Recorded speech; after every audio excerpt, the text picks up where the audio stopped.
স্বাগত। আজ আমরা ইংরেজি গ্রামারের একটা বেশ মজার জিনিস শিখব, আর সেটা হলো ফিল ইন দ্য ব্ল্যাঙ্কস, মানে শূন্যস্থান পূরণ। চলুন দেখি, এই যে কঠিন দেখতে প্রশ্নগুলো থাকে, এগুলোকে কত সহজে সমাধান করে ফেলা যায়। তো চলুন শুরু করা যাক আমাদের প্রথম ধাঁধাটা দিয়ে।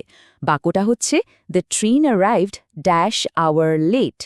আচ্ছা, এই খালি জায়গাটায় কি বসবে, এ নাকি অ্যান? একটু গুলিয়ে যাচ্ছে কি? একদম চিন্তা নেই, এই আলোচনাটা শেষ হলেই দেখবেন এটা জলের মতো সোজা হয়ে গেছে। আমাদের প্রথম ভাগে আমরা শিখব আর্টিকেলের সঠিক ব্যবহার। এই শব্দগুলো দেখতে ছোট হলেও একটা বাক্যের মানে ঠিক রাখতে এদের কিন্তু দারুণ ভূমিকা আছে। তাহলে আর্টিকেল আসলে কি? খুব সোজা, এ, অ্যান আর দ্য, এই তিনটে শব্দই হলো আর্টিকেল। এরা সবসময় নাউন বা কোনো কিছুর নামের আগে বসে। এরা ঠিক একটা দিক নির্দেশকের মতো কাজ করে। মানে আমরা কি যে কোনো একটা সাধারণ জিনিস নিয়ে কথা বলছি নাকি কোনো একটা বিশেষ জিনিসকে বোঝাচ্ছি, সেটা পরিষ্কার করে দেয়। এখানে দেখুন, আর্টিকেলগুলোকে দুটো দলে ভাগ করা হয়েছে। একটা হলো ইনডেফিনিট দল, যার সদস্য হলো এ আর অ্যান। এরা যে কোনো সাধারণ বা অনির্দিষ্ট জিনিস বোঝায়। যেমন আমি যদি বলি আ বুক, তার মানে যে কোনো একটা বই হতে পারে। আর অন্য দলটা হলো ডেফিনিট দল, যেখানে একাই আছে দ্য। এটা কিন্তু কোনো নির্দিষ্ট জিনিসকেই বোঝায়। মানে আমি যখন বলছি দ্য বুক, তখন আমি ওই বিশেষ বইটার কথাই বলছি। আ আর অ্যানের মধ্যে বাছাবাছির সবথেকে জরুরি নিয়মটা কিন্তু এখানেই বলা আছে। মনে রাখতে হবে, আমরা কিন্তু শব্দটার প্রথম অক্ষরটা দেখছি না, আমরা শুনছি তার প্রথম উচ্চারণটা কি। যেমন ধরুন আওয়ার শব্দটা, এটা এইচ দিয়ে শুরু হলেও এর উচ্চারণটা কিন্তু আয়ের মতো, যা একটা ভাওয়াল সাউন্ড, তাই এর আগে অ্যান বসবে। আবার ম্যাঙ্গো শব্দটার প্রথম উচ্চারণ ম, যা একটা কনসোনেন্ট সাউন্ড, তাই তার আগে এ বসে। এটাই হলো আসল কৌশল।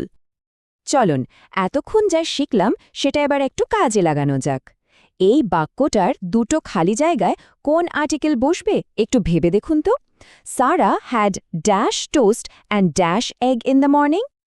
একদম ঠিক, উত্তরটা হলো আ টোস্ট এবং অ্যান এগ। কারণটা কি? কারণ টোস্টের প্রথম উচ্চারণটা হলো ট, যেটা একটা কনসোনেন্ট সাউন্ড, আর এগের প্রথম উচ্চারণটা হলো এ, যা একটা ভাউল সাউন্ড। দেখুন তো, নিয়মটা জানা থাকলে ব্যাপারটা কত সহজ হয়ে যায়। দ্য আর্টিকেলটা অনেকটা স্পটলাইটের মতো কাজ করে। এটা যখনই ব্যবহার হয় তখন আমরা কোনো সাধারণ জিনিস নিয়ে কথা বলি না, বরং কোনো একটা নির্দিষ্ট বা খুব বিশেষ জিনিসের দিকে সবার নজর টানি। যেমন ধরুন কোনো সর্বোচ্চ পর্বতশৃঙ্গ বা কোনো বিখ্যাত নদীর কথা। চলুন, দ নিয়ে আরও একটা ধাঁধা সমাধান করা যাক। বাক্যটা হল Mount Everest is dash highest peak in the world.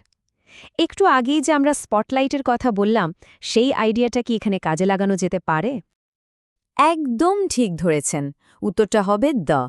কারণটা খুব সোজা, সারা পৃথিবীতে সর্বোচ্চ শৃঙ্গ তো একটাই, তাই হাইয়েস্ট, বেস্ট, টলেস্ট এই ধরনের শব্দ যেগুলো বোঝায় যে কিছু একটা সবার সেরা, তাদের আগে সব সময় দ বসে, কারণ এরা নির্দিষ্ট এবং এদের মতো আর দ্বিতীয় কেউ নেই। বেশ, আর্টিকেলের ব্যাপারটা তো বোঝা গেল।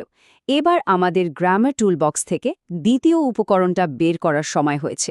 চলুন দেখে নিই প্রেপোজিশন কিভাবে আমাদের বাক্যগুলোকে আরও নিখুঁত আর সুন্দর করে তোলে। আচ্ছা, এই প্রেপোজিশন জিনিসটা কি? এরা হলো সেই সব শব্দ যারা বাক্যের মধ্যে থাকা বিভিন্ন জিনিসের মধ্যে সম্পর্ক তৈরি করে। এদেরকে অনেকটা জিপিএস বা ক্যালেন্ডারের মতো ভাবা যেতে পারে। মানে এরা আমাদের বলে দেয় কোনো একটা জিনিস ঠিক কোথায় আছে, ওপরে, নিচে নাকি ভেতরে, আবার কোনো ঘটনা ঠিক কখন ঘটছে সেটাও বলে দেয়। এই বাক্যটা খেয়াল করুন, the books are in the bag. এখানে ইন শব্দটা আমাদের পরিষ্কার বলে দিচ্ছে যে বইগুলোর অবস্থান হলো ব্যাগের ভেতরে। ইন মানে হলো কোনো কিছুর মধ্যে। এবার দেখুন, ছবিটা বদলে গেল। ব্যাগটা এখন টেবিলের ওপরে আছে, তাই আমরা বলছি he put the bag on the table. On শব্দটা তখনই ব্যবহার হয় যখন একটা জিনিস অন্য কোনো জিনিসের ওপরের তলে লেগে থাকে।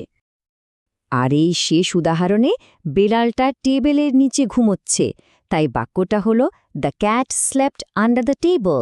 আন্ডার মানে হলো কোনো কিছুর নিচে, দেখলেন তো ইন, অন, আন্ডার এই ছোট্ট শব্দগুলো কিভাবে জায়গার ধারণাটাকে এক্কেবারে পরিষ্কার করে দিল। প্রেপোজিশন কিন্তু শুধু জায়গা বোঝায় না, এরা সময় বোঝাতেও দারুণ সাহায্য করে। যেমন অ্যাট ব্যবহার হয় একেবারে ঘড়ির কাঁটা মেলানো নির্দিষ্ট সময়ের জন্য, অন ব্যবহার হয় কোনো বিশেষ দিন বা তারিখের জন্য, আর ইন ব্যবহার করা হয় মাস, বছর বা ঋতুর মতো একটা লম্বা সময়ের জন্য। চলুন এবার জায়গার একটা উদাহরণ দেখা যাক। বাক্যটা হলো he lives dash a big city. এই খালি জায়গায় কি বসতে পারে, ইন, অন নাকি অ্যাট? একদম ঠিক, এখানে ইন বসবে। এটা মনে রাখতে হবে যে শহর, দেশ বা কোনো বড় ঘেরা জায়গার ভেতরে থাকা বোঝাতে আমরা সব সময় ইন ব্যবহার করি। দারুণ! চলুন তাহলে আমরা এতক্ষণ যা যা শিখলাম তার সবচেয়ে জরুরি নিয়মগুলো আর একবার চট করে দেখে নিই। আসল কথাটা হলো এই সহজ নিয়মগুলোই হলো আমাদের আসল গ্রামার টুলকিট। যখনই কোনো শূন্যস্থান পূরণের প্রশ্ন আসবে, এই টুলবক্সটা খুললেই কিন্তু সঠিক উত্তরটা সহজেই খুঁজে পাওয়া যাবে। তাহলে মূল কথাটা এই দাঁড়ালো যে গ্রামার আসলে শুধু কতগুলো কঠিন নিয়ম নয়, বরং এটা হলো সুন্দর আর সঠিক বাক্য তৈরি করার একটা দারুণ উপকরণ।